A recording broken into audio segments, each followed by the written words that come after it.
जो मालेगांव के अंदर विस्फोट हुए उसके अंदर 6 लोगों की जान गई और लगभग 100 से ज्यादा लोग घायल हुए। और जो मुंबई सीरियल ब्लास्ट थे उसके अंदर 186 लोग मारे गए और 950 के आसपास लोग घायल हुए। लेकिन बात ये आ गई कि वो ब्लास्ट किए किसने? क्या उन ब्लास्ट को हवाएं कर गई आकर के? क्या वो जो ब्लास्ट हुए थे चाहे वो मुंबई के सीरियल ब्लास्ट थे ट्रेन के अंदर और चाहे वो मालेगांव के जो ब्लास्ट थे, मर्डर हुआ? मर्डर किसने किया ये नहीं पता।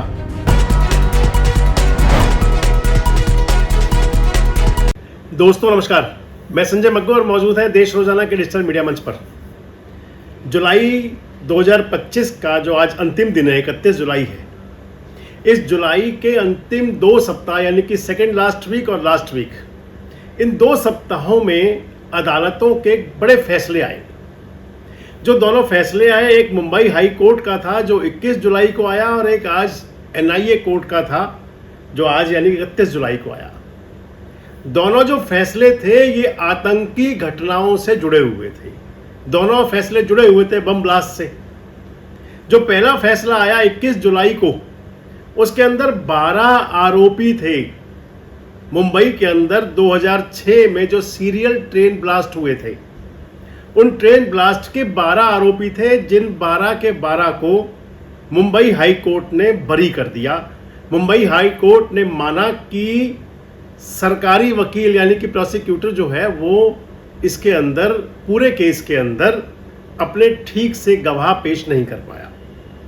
12 जो आरोपी थे जिन पर आरोप था सीरियल ब्लास्ट का, सबके नाम बताऊंगा आपको इस वीडियो में आज, उनको बरी कर दिया गया। और आज मालेगांव का फैसला आया। मालेगांव के अंदर 2008 में विस्फोट हुए थे। 2008 के अंदर बम विस्फोट हुए थे और उस विस्फोट के अंदर 6 लोग मारे गए थे। 7 लोग आरोपी थे, 6 लोग मारे गए थे। और जो 6 लोग मारे गए थे वो एक विशेष समुदाय के थे और जो आरोपी थे 7 यानी कि जिन पर आरोप लगा था बम ब्लास्ट का, वो एक विशेष समाज के थे। सब बताएंगे आपको डिटेल में इस वीडियो में। जो मालेगांव के अंदर विस्फोट हुए उसके अंदर 6 लोगों की जान गई और लगभग 100 से ज़्यादा लोग घायल हुए, जख्मी हुए, क्योंकि सरकारी दावा 107 का था और कोर्ट ने 95 को माना। और जो मुंबई सीरियल ब्लास्ट थे उसके अंदर 186 लोग मारे गए और 950 के आसपास लोग घायल हुए। एक बड़ी बात यह है कि अदालत ने माना दोनों केसों में कि ब्लास्ट हुए, बम ब्लास्ट हुए, लोगों की जान गई और जिन लोगों की जान गई उनके लिए अदालत ने मुआवजा भी मुकर्रर किया। लेकिन बात यह आ गई कि वो ब्लास्ट किए किसने? क्या उन ब्लास्ट को हवाएं कर गई आकर के? क्या वो जो ब्लास्ट हुए थे चाहे वो मुंबई के सीरियल ब्लास्ट थे ट्रेन के अंदर और चाहे वो मालेगांव के जो ब्लास्ट थे, अगर जिन दोषियों को पुलिस ने, NIA एजेंसी ने, रॉ ने, जिन हमारी सबसे बड़ी एजेंसी जो हैं, जिन लोगों पर कहा जाता है कि इनका 98% इनका कन्विक्शन का रेट है। देश के गृह मंत्री अमित शाह कह रहे थे अभी 2 दिन पहले संसद में बहस का जवाब दे रहे थे। अपनी बहस के जवाब में उन्होंने कहा था, जब NIA की जांच को हाई कोर्ट ने माना नहीं, हाई कोर्ट ने कहा कि NIA अपनी जांच के अंदर सबूत और गवाह ठीक से पेश नहीं कर पाया, इसलिए जिन लोगों पर दोष था, आरोप लगाए गए थे, उनको आरोप मुक्त कर दिया गया और वो लोग बरी हो गए।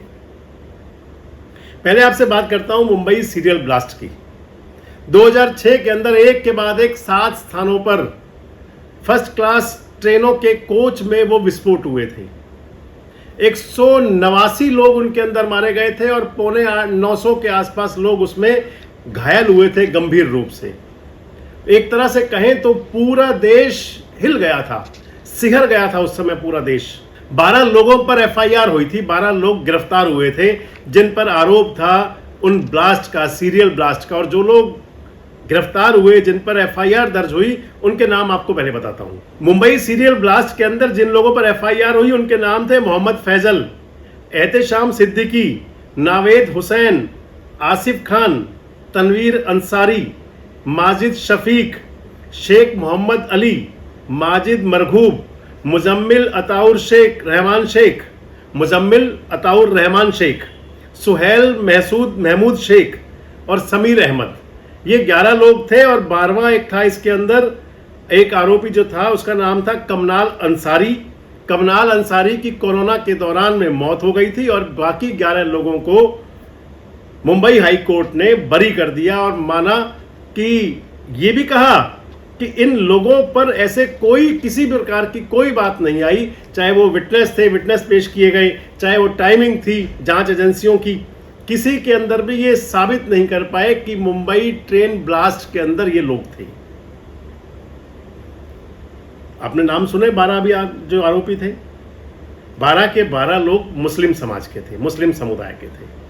और अब मैं आपको बताता हूं मालेगांव के, जो मालेगांव के अंदर ब्लास्ट हुए और जिसके अंदर 6 लोगों की जान गई, 95 लोगों का हाईकोर्ट NIA कोर्ट ने माना कि 95 घायल हुए।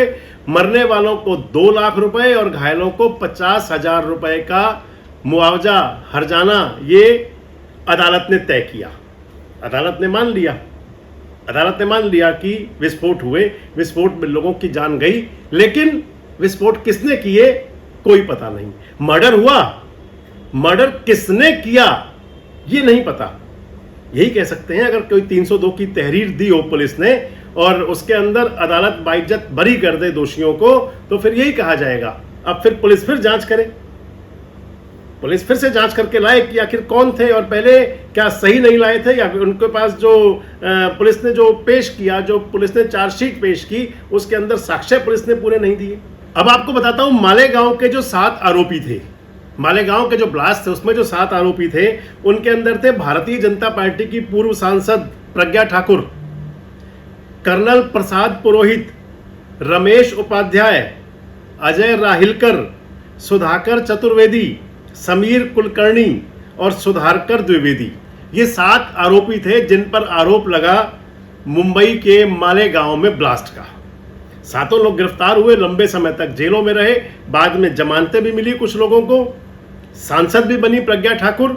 और एक चीज और बता दूं कि मालेगांव के विस्फोट में, क्योंकि वहां तो 189 लोगों की मौत थी, उतनी लंबी लिस्ट क्या बताएं आपको, जो मालेगांव के अंदर जिन लोगों की मौत हुई इन विस्फोट के अंदर, उनके अंदर एक था सैयद अजहर, दूसरे थे मुश्ताक शेख यूसुफ, तीसरे थे शेख रफीक शेख मुस्तफ़ा, चौथे थे फरहीन उर्फ शगुफा शेख लियाकत, 5वें थे इरफान जियानुल्लाह खान और 6वें थे हारून मोहम्मद शाह। ये लोग मारे गए थे, इनकी मौत हो गई थी इन 6 लोगों की मालेगांव विस्फोट के अंदर। और 95 लोग अदालत ने माना कि घायल हुए थे। मालेगांव के विस्फोट में जो लोग मारे गए उनके लिए अदालत ने 2 लाख रुपए और घायलों के लिए 50,000 रुपए का मुआवजा मैंने आपको बताया अभी। अब बात आ जाती है कि इन दोनों केसों के अंदर समानताएं क्या देखी जाएं। दरअसल हमारे देश में अगर चलें दोस्तों, जब तक सियासत ना हो, और सियासत का मतलब आज धर्म की बात, जब तक सियासत ना हो तब तक लगता है कि सब कुछ गौण है। अगर आप बात करें कि मालेगांव के विस्फोट की, तो उसी समय की बात कर लें, कांग्रेस की सरकार हुआ करती थी, पी चिदंबरम उस समय हुआ करते थे भारत सरकार के गृह मंत्री, और उस समय बात चली थी भगवा आतंकवाद की। एक परिभाषा दी गई थी कि यह भगवा आतंकवाद है। और दूसरी तरफ अगर देखें, जो मुंबई ट्रेन ब्लास्ट के अंदर आरोपी थे 12, वो सभी मुस्लिम समाज के थे। और बात आया करती थी हमेशा, एक देखा जाता है, आज तक भी चलता है कि देखा जाता है कि हर एक अगर कोई आतंकी घटना होती है तो उसमें चेहरा पहचाना जाता है कि ये मुस्लिम है क्या। आज अदालत ने कहा कि आतंक का कोई धर्म नहीं होता, कई बार कहा जाता रहा, लेकिन दोनों समुदायों से लोग हैं जिनको इन बातों से कोई इत्तेफाक नहीं है, वो कह देंगे कि आतंक का धर्म है। अगर हिंदू समाज के लोग हैं तो कहेंगे आतंक का धर्म मुस्लिम है। और मुस्लिम समाज के लोगों ने ये बात चलाने की कोशिश तो हुई, सरकार की तरफ से भी हुई, कहा भी गया कि भगवा आतंकवाद। लेकिन सबसे महत्वपूर्ण बात आ जाती है दोस्तों कि क्या धर्म के नाम पर ऐसा कौन सा धर्म है जो सिखाता हो आतंकवाद की परिभाषा देना? ऐसा कौन सा धर्म है जो सिखाता हो कि मजहब के नाम पर मारकाट की जाए? ऐसा कौन सा धर्म है जो कहता हो? लेकिन सभी के अपने उदाहरण भी हो सकते हैं, सभी अपनी बात कह भी सकते हैं और राइट भी है सभी को कहने का। मैं फिर से उसी मूल बात पर आ रहा हूं जो मुख्य बात थी। इन दोनों मामलों के अंदर अदालतों ने सभी आरोपियों को, मुंबई सीरियल ब्लास्ट के अंदर भी सभी आरोपियों को दोष मुक्त कर दिया गया था। उस मामले के अंदर मुंबई सरकार जो है वो सुप्रीम कोर्ट में गई हुई है, जिसके अंदर 12 आतंक जो लोग थे जिन पर आरोप था आतंकवाद फैलाने का, बम ब्लास्ट करने का, उनको जिनको बरी किया गया, उन सब मामले के अंदर मुंबई सरकार गई हुई है सुप्रीम कोर्ट में और सुप्रीम कोर्ट में वहां सुनवाई हो रही है। और इधर बात करते हैं अगर जो मालेगांव के विस्फोट की, तो इस विस्फोट के अंदर आज इसका फैसला आया, एनआईए ने, कोर्ट ने इसका फैसला दिया। दोनों मामलों के अंदर सरकारी वकील जो है वो उज्जवल निकम है, दोनों ही मामलों में। और दोनों ही मामलों में वो कह रहे हैं कि अदालत ने जो फैसला दिया हम इसकी समीक्षा करेंगे। पहले मामले में सरकार चली गई सुप्रीम कोर्ट में, दूसरा मामला पता चलेगा क्या होता है। अभी क्या सरकार आगे भी दरवाजा खटखटाएगी और या फिर इसी फैसले को मान लिया जाएगा। अब जो मैं आपसे कह रहा था कि क्या जांच एजेंसियां पूरे काम से नहीं जाती।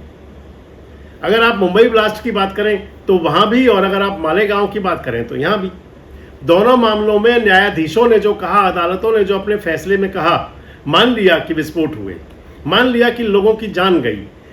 आरोपी जो बनाए पुलिस ने, जांच एजेंसियों ने जिन लोगों को गिरफ्तार किया, गिरफ्तार रह करके कोर्ट के सामने पेश किया, उन सभी मामलों में अगर देखें, जब जाएं उनकी गहराई तक आप जाएं, तो वहां आपको देखने को मिलेगा कि अदालतों ने कहा कि जिस प्रकार से प्रोसिक्यूशन ने जो दिया, यानी कि बचाव सरकारी वकील ने जो दिया, वो साबित नहीं कर पाया, आरोपियों के गुनाह साबित नहीं कर पाया, आरोपियों का कितना दोष था वो साबित नहीं कर पाया, नहीं साबित कर पाया कि वो जो आरडीएक्स लाया गया था दोनों मामलों में कौन लेके आया। मालेगांव की बात करते हैं तो प्रज्ञा ठाकुर की मोटरसाइकिल से विस्फोट हुआ, नहीं साबित कर पाया। दोनों मामलों की जांच एजेंसियां बहुत बड़ी थी, एनआईए ने जांच की। मैं आपको बता रहा था कि देश के गृह मंत्री श्रीमान अमित शाह कह रहे थे परसों, अभी 2 दिन पहले जब बहस चल रही थी, जब बहस हुई थी, जो 3 आतंकवादी मार गिराए थे ऑपरेशन महादेव में भारतीय सेना ने, भारत की फौज ने, एनआईए उसकी भी जांच कर रही है। देश के गृह मंत्री अमित शाह जी कह रहे थे कि एनआईए ने रात भर जांच की और जो ऑपरेशन सिंदूर के दौरान खोल बरामद हुए थे और जो आतंकियों से असला बरामद हुआ, उनके जो खोल थे, उन दोनों को मैच किया गया और ये तय कर लिया गया कि ये तीनों आतंकी शामिल थे पहलगाम के हमले में। देश तो मानेगा, जब देश के गृह मंत्री कह रहे हैं तो मानेगा। और जब देश के गृह मंत्री कह रहे हैं कि एनआईए, लेकिन अब एक सवालिया निशान जरूर लग जाएगा। यही एनआईए तो जांच कर रही है, एनआईए ने ही जांच की है, आखिर जांच एजेंसियां कमी कहां छोड़ देती हैं? क्योंकि अब महत्वपूर्ण बात होगी, चाहे वो मुंबई के ट्रेन ब्लास्ट के अंदर मरने वाले 189 लोग हों और चाहे मालेगांव के अंदर अपनी जान गंवाने वाले 6 लोग हों, दोनों मामलों में घायल 1000 के आसपास लोग हों।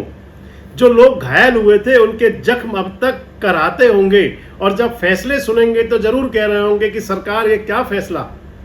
जो मर गए लोग, जिनकी जान चली गई, अगर वो हिंदू समाज के लोग हैं तो उनकी आत्मा जरूर कहीं भटक रही होंगी, न्याय तो उनको चाहिए। और जो मर गए मुस्लिम्स, जो उनकी कब्र के अंदर उनकी आत्मा करा रही होगी, उनकी रूह करा रही होगी कि हमें फैसला क्यों नहीं मिला, हमें इंसाफ। जब तक दोषी नहीं हुए, जब दोषियों को सजा नहीं मिली तो इंसाफ नहीं हुआ, और इंसाफ नहीं हुआ तो फिर ये तो हमारी, चाहे वो सनातन संस्कृति है, चाहे कोई भी है, सभी कहते हैं कि जब तक दोषी को दंड नहीं मिलता तब तक मरने वाले की आत्मा को शांति नहीं मिलती, तब तक मरने वाले की आत्मा को सुकून नहीं मिलता। आज जरूरी है इन्वेस्टिगेशन एजेंसियों को अपने वापसी देखने का कि आखिर कहाँ कमी रह गई थी, आखिर क्यों ऐसा हुआ कि 17-18 साल तक अदालतों की चौखट पर चलने के बाद उन मुकदमों के आरोपी बरी हो गए।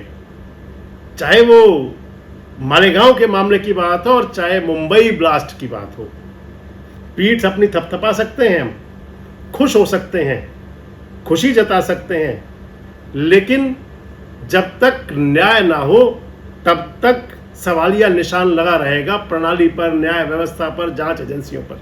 आप कितना सहमत हैं इन बातों से कि अगर पूरी तरह से क्योंकि जिन लोगों को गिरफ्तार किया जाता है और जिन लोगों को गिरफ्तार किया गया, जो लंबे समय तक जेल के अंदर रहे, खासकर मैं प्रज्ञा ठाकुर की बात करूं, जिनके लिए उमा भारती जी भी कह रही थी कि जेल के अंदर उनके साथ अमानवीय बर्ताव हुआ, उन सब की भरपाई भी कौन करेगा? उन सब की भी भरपाई तो होनी चाहिए सभी मामलों की, चाहे वो मृतकों की हो और अगर कोई निर्दोष लोग जेलों के अंदर रहे थे तो उस मामले की हो। इन दोनों केसों पर आप क्या कहेंगे? कमेंट बॉक्स में जरूर बताएं। जुड़े रहें हमारे साथ, देखते रहें देश रोजाना।